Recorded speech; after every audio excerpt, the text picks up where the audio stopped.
স্যারটা বলছে 25 বছর চাকরি করছি, কোনো দাম নাই, কোনো ভবিষ্যৎ নাই। মানুষের কাছ থেকে আমরা সেই ভালোবাসাটুকু আমরা পাই না। জীবন আছে বডি লিভার স্টাফের, সেবার বিনিময়ে কি পাচ্ছি? অবেলা, গালি, এ বেশি কিছু পাচ্ছি? মনে হয় ইনকাম নাই, মনে করেন যে মহাজনই বাঁচাবো না আমরাই খামো। এইখানে ফোন রেখা উনি অনলাইন গেমে মগ্ন আছে, এদিকে গাড়ি চলতেছে। সড়ক পথে দিনরাত পরিশ্রম করে আমাদের গন্তব্যে পৌঁছে দিতে যারা নিরলস পরিশ্রম করে যায়, আজ বলবো তাদের কথা। বাইরে থেকে আমরা শুধু একটু চলন্ত গাড়ি দেখি, কিন্তু তার ভেতরে থাকা মানুষের গল্প কজন রাখি। 12 থেকে 14 ঘন্টা টানা স্টিয়ারিং ধরে রাখা, সঠিক সময় খাওয়া দাওয়ার অভাব, আর পরিবার থেকে দিনের পর দিন দূরে থাকা, এ নিয়েই তাদের জীবন জগৎ। ঈদ কিংবা যে কোনো উৎসবে যখন আমরা পরিবারের কাছে ছুটে যাই, তারা তখন নিজের পরিবার ভুলে আমাদের পৌঁছে দিতে ব্যস্ত থাকেন। পরিবহন জগতের জীবনযাত্রা মোটেও ভালো না। এটা কোনো জগৎ না, এটা খালি আসা আর যাওয়া। এর কোনো লাইব্রেরি নাই, এর কোনো ভবিষ্যৎ নাই। যে আসে সে চলে যায়, এই পর্যন্ত শেষ। হয়তো আপনাকে চাকরি দিয়েছি, ভালো চালাচ্ছেন, চাকরি ভালো করেন নেই, আপনি বাদ। সকালে আসছেন, সন্ধ্যায় চলে গেছেন, আর কোনোদিন আসবেন না, এই পর্যন্তই শেষ। এ স্যারটা বলছে 25 বছর চাকরি করছি, কোনো দাম নাই, কোনো ভবিষ্যৎ নাই।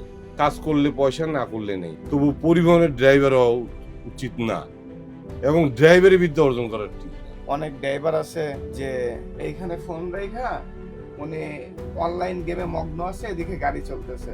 আমাদের জীবনযাত্রা এই আল্লাহর রহমতে ভালোই যাচ্ছে, তবে খাওয়া না, ঘুম না, ঠিকঠাক মতো গোসল না, যাত্রী সেবাই আছি আমরা। আমরা মানুষের কাছ থেকে আমরা যেভাবে মানুষদের সেবা দিই, আমাদের কাজ কিন্তু সেবা দেওয়া, কিন্তু আসলে মানুষের কাছ থেকে আমরা সেই ভালোবাসাটুকু আমরা পাই না। তো কেউ যদি মাসে 10,000 কামাই করে, তারও সংসার চলে। আবার কেউ মাসে 1 লাখ টাকা কামাই করছে, তারও সংসার চলছে। ট্রাক ড্রাইভাররা মনে করেন যে সিগন্যাল অমান্য করে, ইন্ডিকেটর বুঝে না, যার যেমন আয় তার তেমন ব্যয়।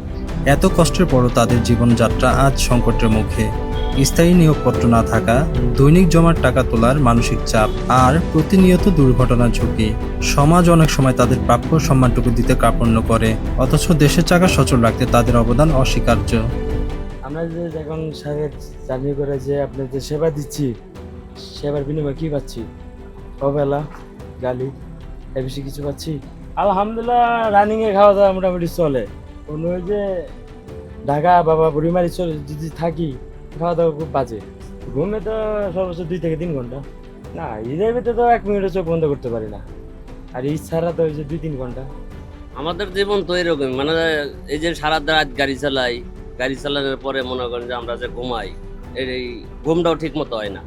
যে চেষ্টা করবো, যে জায়গায় মনে করেন যে খাবো, খাওয়া দাওয়া আমাদের ঠিক মতো হয় না। মনে করেন কামাই কাজে সরঞ্চার তো চলে না। যদি একটা মামলা দেয় তাহলে একটা ভেজাল। মনে করেন যে রাস্তাতে গাড়ি চালাই, কত রকমের সমস্যা। এই সমস্যাগুলো সমাধান করতে গেলে আমাদের হোটেল চলে না। ঈদ ছাড়া ঈদের মধ্যে একটু তো ডে লাইটে চলে, তখন তো মনে করেন যে খুবই প্রেশন মনে করেন যে থাকেই সবারই। ঈদ ছাড়া এমনি মনে করেন যে আমাদের ইনকাম কম। এই যে এখনকার বর্তমান ডাল সিজন, মনে হয় এখনকার ইনকাম নাই, মনে করেন যে মহাজনই বাঁচাবো না আমরাই খামো। আমরা বর্তমান আনুমানিক তাও মনে করেন যে আমি 6 ঘন্টা 7 ঘন্টা ঘুমাইতে পারি। হ্যাঁ, আর ঈদের সময় হইলে পরে 2-3 ঘন্টা ঘুমায়, নাহলে সেফটি ড্রাইভার চেঞ্জ করা লাগে। মানুষ মানুষের জন্য, জীবন জীবনের জন্য। আপনার একটি সহানুভূতি ও সদ্ব্যবহার একজন মানুষের হৃদয় স্পর্শ করতে পারে। Mohammad Sheikh Roni Hossain, news plus 71, Dhaka.